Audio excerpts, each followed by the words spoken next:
Իբր էլ ծրագիր բան են մշակել դրել 5 կետանոց, այդ ի՞նչ ծրագիր է, որ չէիր կարող Բաքոյի դեմը տնել, հարգելիս։ Այդ ի՞նչ ծանր ծրագիր, վախեցել ես դնես Բաքոյի դեմը ընկներ ոտերը ջարդել այդ ծանր ծրագիրը։ Բերել ես քո ծրագիրը Հայաստանի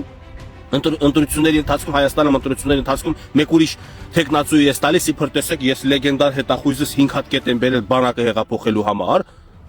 Եթե որևէ գեներալ, եթե որևէ բարձրաստիճան սպա իրան նպատակն է պետությունը ուժեղանա, բանակը ուժեղանա, նա չպետք է նայ ով է երկրի ղեկավարը։ Դուք ձեր նմաններով, ձեր երկրպագած թագավորներով կործանեցիք իմ կյանքը, իմ առողջությունը, այսօր ես էլ եմ իմ ծննդավայրից կտրված, իմ ոտերից հողի վրա չի կպնում։